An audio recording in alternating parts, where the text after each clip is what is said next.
کہ تمہارا دین کیا ہے،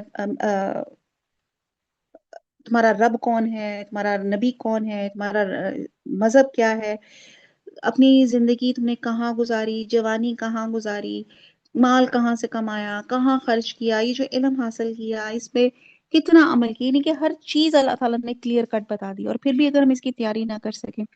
نبی صلی اللہ علیہ وسلم نے حضرت ابو ذر غفاری کو نصیحت کرتے ہوئے فرمایا، ابو ذر کشتی کو مضبوط کر لو کیونکہ سمندر گہرا ہے، اور زیادہ سفر تیار کر لو کیونکہ سفر لمبا ہے، اور اپنی پیٹھ ہلکی کر لو کیونکہ کھاٹی دشوار ہے اور تھکا دینے والی ہے، اور عمل میں اخلاص پیدا کر لو کیونکہ جانچ پڑتال کرنے والا باریک بین ہے۔ تو بہرحال اللہ تعالیٰ ہمیں قیامت سے پہلے قیامت کی تیاری کرنے کی توفیق عطا فرمائے۔ اور پھر یہاں پہ اللہ تعالیٰ فرمانے ہیں کہ یہ سب حقیقتیں بیان کر کے تو پھر اللہ تعالیٰ فرما رہے ہیں کہ پوری کائنات پہ نظر اٹھا کے دیکھو، آپ کو کوئی کسی بھی طرح کا کوئی بھی جس کو کہتے ہیں نا ہلکا سا بھی کوئی ڈیفیکٹ، کوئی بھی چیز ایسی نظر نہیں آئے گی۔ پھر اللہ تعالیٰ بتا رہے ہیں کہ ستاروں کے یہاں پہ دو مقصد بیان کیے گئے، کہ ایک آسمان کی زینت بنایا گیا، اور دوسرا یہ کہ ویسے تو تین مقصد ہیں، کہ ایک تو آسمان کی زینت، اور دوسرا شیطان اگر آسمانوں کی طرف جانے کی کوشش کرتا ہے تو یہ شرارہ بن کر ان پر گرتے ہیں، اور تیسرا مقصد جو ہے کہ یہ راستوں کی نشاندہی کرتے ہیں۔ تو آیت نمبر 6، اور اپنے رب کے ساتھ کفر کرنے والوں کے لیے جہنم کا عذاب ہے، اور کیا ہی بری جگہ ہے، جب اس میں یہ ڈالے جائیں گے تو اس کے بڑے زور کی آواز سنیں گے، اور وہ جوش مار رہی ہوگی۔ شہیق اس آواز کو کہتے ہیں جو گدھا پہلی مرتبہ نکالتا ہے، یہ قبیح ترین آواز ہوتی ہے، تو جہنم بھی گدھے کی طرح چیخے چلائے گی۔ قریب ہے کہ ابھی غصے کے مارے پھٹ جائے، جب کبھی اس میں کوئی گروہ ڈالا جائے گا تو اس سے جہنم کے دروغہ پوچھیں گے، کیا تمہارے پاس ڈرانے والا کوئی نہیں آیا تھا، یعنی کہ جس کی وجہ سے تمہیں جہنم کا مزہ چکھنا پڑ رہا ہے۔ یعنی کہ اللہ تعالیٰ جہنم کے اندر یہ شعور پیدا کریں گے، اور اللہ کے لیے کوئی مشکل نہیں ہے۔ اور وہ جواب دیں گے، بے شک آیا تھا لیکن ہم نے اسے جھٹلایا، ہم نے کہا کہ اللہ تعالیٰ نے کچھ بھی نازل نہیں فرمایا، تم بہت بڑی گمراہی میں ہی ہو۔ وہ کہیں گے اگر ہم سنتے ہوتے یا عقل رکھتے ہوتے تو دوزخیوں میں شریک نہ ہوتے، بس انہوں نے اپنے جرم کا اقبال کر لیا، اب یہ دوزخی دفع ہوں، دور ہوں۔ بے شک جو لوگ اپنے پروردگار سے غائبانہ طور پہ ڈرتے رہتے ہیں ان کے لیے بخشش اور بڑا ثواب ہے۔ تم اپنی باتوں کو چھپاؤ یا ظاہر کرو، وہ تو سینوں کی پوشیدگی کو بھی بخوبی جانتا ہے، کیا وہی نہ جانے جس نے پیدا کیا، پھر وہ باریک بین اور باخبر بھی ہو۔ وہ ذات جس نے تمہارے لیے زمین کو پست اور متی کر دیا تاکہ تم اس کی راہوں پہ چلتے پھرتے رہو، اللہ کی روزیاں کھاؤ پیو، اور اسی کی طرف تمہیں جی کر اٹھ کھڑا کرنا یعنی کہ اللہ تعالیٰ نے زمین، یہ تمام چیزیں انسانوں کے لیے مسخر کر دی، انسانوں کے لیے پیدا کی۔ کیا تم اس بات سے بے خوف ہو گئے ہو کہ آسمان والا تمہیں زمین میں دھنسا دے اور اچانک زمین لرزنے لگے؟ کیا تم اس بات سے نڈر ہو گئے ہو کہ آسمان والا تم پہ پتھر برسا دے؟ پھر تو تمہیں معلوم ہو ہی جائے گا کہ میرا ڈرانا کیسا تھا، اور ان سے پہلے لوگوں نے بھی جھٹلایا تھا، تو دیکھو ان پر میرا عذاب کیسا کچھ ہوا۔ کیا یہ اپنے اوپر پر کھولے ہوئے اور کبھی سمیٹے ہوئے اڑنے والے پرندے نہیں دیکھتے؟ انہیں اللہ رحمان ہی ہوا اور فضا میں تھامے ہوا ہے، بے شک ہر چیز اس کی نگاہ میں۔ اللہ کہہ رہے غور و فکر کرو، پرندہ جب ہوا میں اڑتا ہے تو پر پھیلا لیتا ہے، اور کبھی دوران پرواز پروں کو سمیٹ بھی لیتا ہے، تو یہ پھیلانا صف اور سمیٹنا قبض ہے۔ تو یہاں پہ اللہ تعالیٰ کہہ رہے غور و فکر کرے، یہ کون ہے جو ان کو ہوا میں بھی محفوظ رکھتا ہے سوائے اللہ کے؟ تمہارا وہ کون سا لشکر ہے جو تمہاری مدد کر سکے؟ کافر تو سراسر دھوکے ہی میں ہے۔ اگر اللہ تعالیٰ اپنی روزی سے روک لے تو بتاؤ کون ہے پھر تمہیں روزی دے گا؟ بلکہ کافر تو سرکشی اور بدکنے پر اڑ گئے۔ اچھا وہ شخص زیادہ ہدایت والا ہے جو اپنے منہ کے بل اوندے ہو کر چلے، یا وہ جو سیدھا پیروں کے بل راہ راست پہ چلا ہو؟ کس قدر خوبصورت مثالیں بیان فرماتے ہیں۔ منہ کے بل اوندا چلنے والے کو دائیں بائیں آگے کچھ نظر نہیں آتا، اور وہ ٹھوکروں سے محفوظ رہتا ہے۔ کیا ایسا شخص اپنی منزل مقصود تک پہنچ سکتا ہے؟ یقیناً نہیں پہنچ سکتا۔ اور اسی طرح دنیا میں اللہ کی نافرمانیوں میں ڈوبا ہوا شخص آخرت کی کامیابی سے محروم رہے گا۔ آیت نمبر 23، کہہ دیجئے کہ وہی اللہ ہے جس نے تمہیں پیدا کیا اور تمہارے کان، آنکھیں اور دل بنائے، یعنی کہ ہدایت کے دروازے۔ تم بہت ہی کم شکر گزاری کرتے ہو۔ کہہ دیجئے کہ وہی ہے جس نے تمہیں زمین میں پھیلایا اور اسی طرح تم اکٹھے کیے جاؤ گے۔ کافر پوچھتے ہیں کہ وہ وعدہ کب ظاہر ہوگا؟ اگر تم سچی ہو تو بتاؤ۔ آپ کہہ دیجئے اس کا علم تو اللہ ہی کو ہے، میں تو صرف طور پہ آگاہ کر دینے والا ہوں، جب یہ لوگ اس وعدے کو قریب تر پالیں گے تو اس وقت ان کافروں کے چہرے بگڑ جائیں گے اور کہہ دیا جائے گا یہی ہے جسے تم طلب کیا کرتے تھے، آپ کہہ دیجئے اچھا اگر مجھے اور میرے ساتھیوں کو اللہ تعالیٰ ہلاک کر دے یا ہم پہ رحم کرے، بہر صورت یہ تو بتاؤ کہ کافروں کو دردناک عذاب سے کون بچائے گا؟ آپ کہہ دیجئے کہ وہی رحمان ہے، ہم تو اسی پر ایمان لا چکے ہیں اور اسی پہ ہمارا بھروسہ ہے، تمہیں عنقریب معلوم ہو جائے گا سری گمراہی میں کون ہے۔ آپ کہہ دیجئے اچھا یہ تو بتاؤ اگر یہ تمہارے پینے کا پانی زمین میں اتر جائے تو کون ہے جو تمہارے لیے نتھرا ہوا پانی لائے؟ اللہ بآیاتنا بھی وہو رب العالمین۔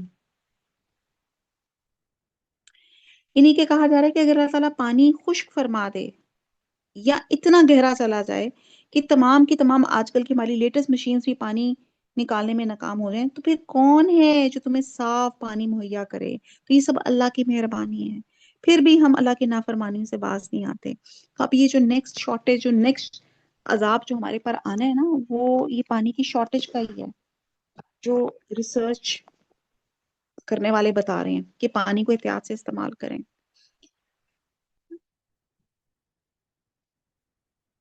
سورہ قلم، بسم اللہ الرحمن الرحیم، نون والقلم وما یسطرون، قسم ہے قلم کی اس کی جو کچھ کہ وہ فرشتے لکھتے ہیں، تو اپنے رب کے فضل سے دیوانہ نہیں ہے۔ یہ صورت بھی ابتدائی مکی صورتوں میں سے ہے۔ یہ صورت اس زمانے میں نازل ہوئی جب مشرقین مکہ کی مخالفت میں شدت آ چکی تھی۔ اس میں حضور صلی اللہ علیہ وسلم کو صبر اور استقامت کی تلقین کی گئی، اور قلم سے مراد وہ قلم ہے جس سے قرآن لکھا جا رہا ہے، اور یہاں کہتے ہیں کہ اس سے مراد وہ فرشتے ہیں جو لکھ رہے ہیں۔ اور بے شک تیرا رب تیرے لیے بے انتہا اجر ہے، بے شک تو بہت بڑے عمدہ اخلاق پر ہے۔ قلم سے مراد وہ قلم ہے جس سے قرآن پاک لکھا گیا، اور وہ ہر چیز جس کو لکھا جا رہا ہے وہ قرآن کریم ہے، یعنی کہ یہاں پہ جو کفار تھے وہ حضور صلی اللہ علیہ وسلم کو دیوانہ کہتے تھے، اور انہیں لگتا تھا کہ حضور صلی اللہ علیہ وسلم خود ہی قرآن کو تصنیف کر رہے ہیں۔ تو یہاں بتایا جا رہا ہے کہ جو قرآن ہے اللہ کی طرف سے ایک منزل من اللہ ہے۔ اور پھر آیت نمبر یہاں پہ 4 میں بتایا گیا آپ اخلاقی بلندی کا ذکر کیا جا رہا ہے۔ آپ کے اخلاق کے بارے میں حضرت عائشہ سے پوچھا گیا تو آپ نے کہا کہ تو آپ نے کہا کہ قرآن ہی آپ کا اخلاق ہے، یعنی کہ قرآن کی عملی تفسیر اگر کسی نے دیکھنی ہے تو وہ حضور صلی اللہ علیہ وسلم کی سیرت میں نظر آتی ہے۔ تو اللہ تعالیٰ ہمیں بھی سنتیں زندہ کرنے والا بنائے۔ اور کہتے ہیں کہ حضور صلی اللہ علیہ وسلم جو تھے، آ، آپ کے پاس حضرت انس جو کہتے ہیں آپ کے ساتھ 10 سال آپ کے پاس رہے، لیکن آپ نے آج تک کبھی ان کو اف نہیں کیا۔ تو پھر اپنے اخلاق کا جائزہ لے لیں، اور اخلاق ہم سوچیں کہ ہم اپنے ہاؤس ہیلپ کے ساتھ ہم لوگ کیا معاملہ کرتے ہیں، اور اخلاق کو وہاں نہ پرکھیں جہاں آپ کو کوئی جانتا نہ ہو، یعنی کہ انجان لوگ تو آپ کی تعریف کریں گے، اخلاق وہ ہے جو آپ کے آس پاس کے رہنے والی گواہی دیں، خاص طور پہ آپ سے کم تر مرتبے والے لوگ، کیونکہ جو ہوتا یہ ہے کہ جو ہم سے بڑے ہوتے ہیں ہم تو ان کی رسپیکٹ کرتے ہیں اور ان کو ایک ڈیو رسپیکٹ بھی دیتے ہیں اور اخلاق بھی دکھاتے ہیں۔ تو انسان جو ہے اپنے سے جو نیچے والا طبقہ ہے اس کے ساتھ اس کا اخلاق، اس کا رویہ کیا ہے؟ تو بہرحال بہت سمجھنے کی بات ہے، اپنے رویوں کو، اپنے اخلاق کو بہتر کریں، اور خاص طور پہ رمضان کا ہے تو اپنے جو ہاؤس ہیلپ ہے ان کا جو ورک لوڈ ہے اس کو بھی کم کریں۔ آپ یہ نہ بیٹھے جی میرا تو روزہ ہے، تو ان کا بھی اسی طرح ہی روزہ ہے۔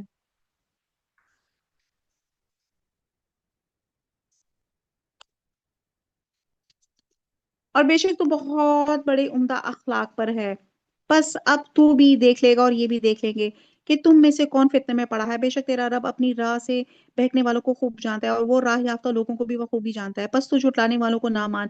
وہ تو چاہتے ہیں کہ تو ذرا ڈھیلا ہو تو یہ بھی ڈھیلے پڑ جائیں، وہ تو کسی ایسے شخص کا بھی کہا نہ مانے جو زیادہ قسمیں کھانے والا، بے وقار، کمینہ، عیب گو، چغل خور، بھلائی سے روکنے والا، حد سے بڑھ جانے والا گنہگار ہے۔ اللہ نہ کرے یہ کوالٹیز، یہ ان کافروں کے اخلاق کی پستیوں کا ذکر ہے۔ اللہ کرے یہ اللہ تعالیٰ کوالٹیز کسی کے اندر نہ آئے۔ گردن کش، پھر ساتھ ہی بے نصب ہو،